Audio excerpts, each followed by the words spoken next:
Good morning, Dan and Amy. And I'll tell you, Amy, this new Obama biography by a Pulitzer Prize-winning author, David Garrow. It's called Rising Star, The Making of Barack Obama. And we've talked about it a little bit as some snippets were released into the press prior to its publication. It strikes me, first of all, it strikes me that David Garrow may be related to Leo Tolstoy. Because, Okay. I mean, this is a tome. This could War cause and Peace length. blunt force trauma to the head. Yeah. That's how big this book is. Well, it weighs about 10 lbs. I'm working out with it right now. Well, I mean, I don't want to say buy it on Kindle because I want him to get all the royalties from Right. the hardcover book. But here's the thing, if that's even how the publishing world works, I have no idea. But here's the thing about it. It strikes me, it's so long, it's interesting because it strikes me that it's less about kind of policy analysis and worldview and more about his personal history. And it kind of speaks to how much we still don't know about Barack Obama, even here in Chicago. Like, for example, one of the bits that leaked out, I didn't know that he proposed to a woman before he married Michelle. Never heard of her. It's before fascinating. So this is, why he's a Pulitzer Prize-winning biographer and we're not. David Garrow, the author of Rising Star, The Making of Barack Obama, joins us now. Mr. Garrow, thanks so much for joining us. Appreciate it. Certainly, it's great to be with you. Is that a fair characterization that this is more kind of really delving into the life and times of Barack Obama in uncovering things that I think most people, certainly I didn't. I follow this stuff pretty closely. Didn't know about him. Very much so. Barack first moved to Chicago in 1985. He spent the next 3 years there working down in Rosalyn on the far south side as a community organizer. It was really his first immersion in a black community, having grown up in Hawaii and Indonesia. So while he's really immersing himself for the first time in black Chicago, he's also, those same years, living very quietly, privately in Hyde Park with a woman who's a graduate student at the U of C, half Dutch, half Japanese, Sheila. And they had a very intense relationship during those years. He wanted her to follow him to Harvard for law school. She had her own academic plans and aspirations. But those 3 years in Chicago, in Roseland, with Sheila, are really the formative experience of Barack Obama's life, and largely unknown until now. Were you able to find any steelworker in Roseland that he actually got a job for? Because I think we're still looking for a steelworker. There's a wonderful former steelworkers union official whom I met, and when I saw him several years ago, he's a mountain of a man. He was a Chicago police commander down there in the station on 103rd Street. The whole first chapter of this book is about the collapse of the steel industry on the southeast side and the world, the sort of economically collapsing world of the far south side that Barack arrives in for the first time in the summer of 1985. I was very fortunate to discover the names of scores of local community people down there, Roman Catholic parishes that were just hanging on. There are scores and scores of people around Chicagoland never discovered by journalists who knew Barack back then. Well, what did he do to help people in the community? I mean, what does it mean to be a community organizer? Barack and his colleagues tried to build up church-based community groups, and without much success. Barack was very taken with Harold Washington as the mayor, was really hurt, as were so many black Chicagoans, when Mayor Washington died so suddenly. And Washington's example in politics is what led Barack to want to pursue a political career, to go to Harvard, and Washington's trajectory, going to the state legislature. Barack thought about mayor, but Washington was a very powerful example for Barack. I want to go back to that relationship with the, I guess she's now a professor, the woman before Michelle that he had proposed to. Sheila. Sheila, yeah, thank you. And how, at least some of the reports on this, it's been described as almost his relationships being, at least characterized by him, as intellectual and transactional. Not only the issue with her that she wasn't black, and so would that inhibit his political career, but also the other kind of bombshell in your book that Barack Obama had considered gayness, but decided against it because he didn't think it would be as rigorous as a heterosexual relationship, which is just bizarre to me. It's one passing reference he makes in a letter to a girlfriend some years before he comes to Chicago. The relationship with Sheila was vastly more important. She's really the person who most closely witnessed his own growth and emergence and decision during those years in Hyde Park that a political career was what he wanted to pursue. And in part, the political desire grows out of his frustration and disappointment at how little they're able to accomplish at the community organizing level. Well, was Sheila paid off to stay quiet, when he was running for president? Because that's Not some at all. pretty shocking information that he didn't want to marry her because she couldn't help him politically.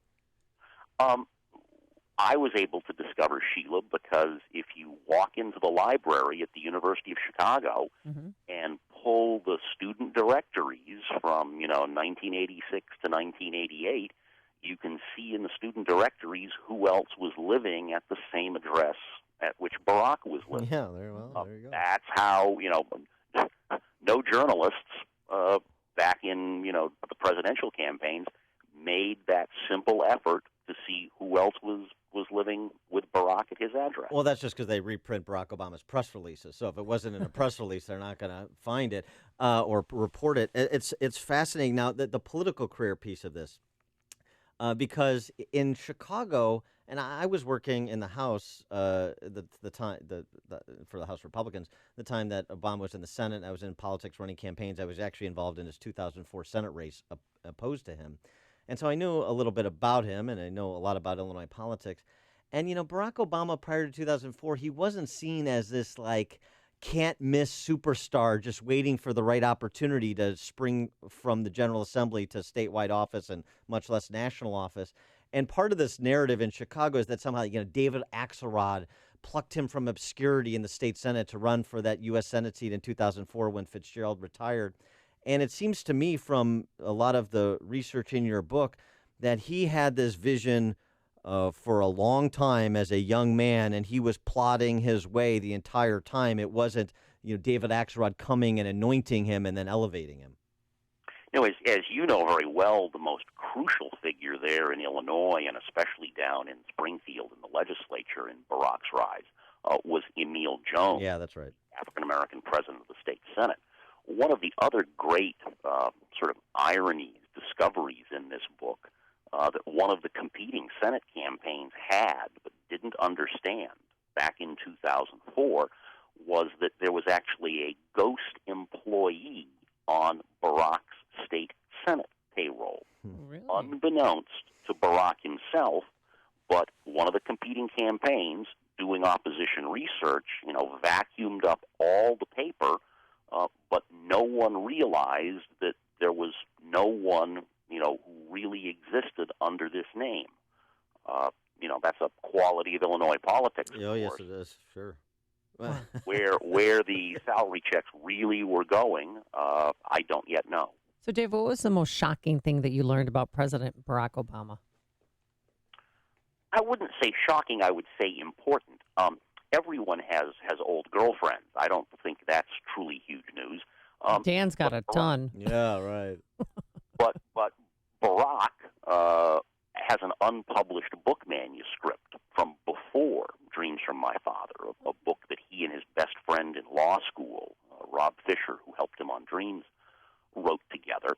250 pages. Half of it's about race. A lot of to me as a progressive Democrat, Democrat, a lot of the comments Barack makes in that manuscript back in 1991 about race are right on target, but Republicans could have had a field day making TV ads out of some of those statements in this unpublished manuscript. Did you obtain one of the things? I mean, not the birth certificate stuff, but the his college records. Those kind of never saw light of day either, and it was an issue that was made of why don't you release your transcripts, this and this and this. Any information in that area? I've pieced together about 95% of all the courses Barack took from high school through law school. There's one elective course he enrolled in as an undergraduate at Columbia titled State Socialist Societies. That's why the transcripts have never been released. But ironically, the syllabus, the readings for this course on state socialist societies are all anti-communist readings. So there's a double irony. They're concealing something that wouldn't really have been damaging. That's interesting. Now, how has this book been received? Because I saw a tweet from David Marinus, who's considered a respected presidential historian, at least in some circles, and he kind of took out after you personally, not even with respect to your book, but you personally. What's the story there? How are you being received in circles where Barack Obama should be on Mount Rushmore? I've never met or spoken with that individual. People act out in Trump-like fashion on Twitter. Even about people who are complete strangers to them. Some people are, I think, unable to get beyond partisan emotions. But I'm a professional historian. I happen to be a progressive sort of Chewy Garcia Democrat. But this is in many respects a book that's quite critical about Barack's presidency and how Barack as president turned out to be very different, much less bipartisan, for example, number one, than he had been when he was down in Springfield and having to work with even more conservative Republican members of the state Senate, as you well know. Do you hope the President Barack Obama or former president reads this book? I spent 8 hours in person with Barack last year, off the record, as these things happen in Washington. And Barack read, paged through the whole first 10 chapters of this book, and we arm wrestled about any number of particulars. He's unhappy with some of my conclusions and some of my perceptions. I think that's inescapable when you're writing about someone who has, built up a political story of their own that they're, attached to preserving. What about going back to kind of from where he sprang, really, and his relationships in those formative years? One of the relationships that a lot of people have made an issue of at the national level, but it has been an issue here, and I certainly think it's an issue, is his relationship with Bill Ayers and Bernardine Dohrn. And I wonder if there's any additional context that you provide in your book about those individuals. Yes, very much so. The simple bottom line is that Barack and Michelle Obama were much closer social friends and acquaintances with Bernardine Dohrn and Bill Ayers than anybody led on to back during the presidential campaign. I've spoken with Bernardine, very impressive woman, spoken with Bill. By the time the Obamas came to know Bill and Bernardine, they were, entirely well-accepted members of the Chicago policy community, in part because Bill comes from such a prominent old Chicago family. So even though they were much closer than people wanted to let on, I don't think being a Hyde Park buddy of Bill Ayers itself says anything about Barack's politics. What about the Jeremiah Wright Church and how that played itself out, and whether or not there is a relationship to this day with Jeremiah Wright? Reverend Wright was a crucial figure in Barack's life. Barack began talking regularly with him even when he was first working. Barack was first working as a community organizer in 1988. Joining Trinity was in some part, as Reverend Wright agrees, a political decision on Barack's part because it was such a prominent congregation. But at the same time, Barack is in no way responsible for the 3 or 4 most, outrageous or stupid things that Reverend Wright happened to say over the years. I think on balance, Reverend Wright has had a great life, built a great church that has done a huge amount of wonderful things for people on the South Side. And that more than counterbalances some of his really offensive, outrageous, off-the-cuff comments. He is David Garrow. He's a historian. He's a Pulitzer Prize winner for, I think it was for a biography you did on Martin Luther King Jr., right? Yes, Bearing the Cross. Pulitzer Prize winner, Bearing the Cross, is Martin Luther King Jr. The new book on Barack Obama, Rising Star, The Making of Barack Obama. Mr. Garrow, thanks so much for joining us. Good luck with the book. Thank you so much. And he joined us on our turnkey.pro answer line.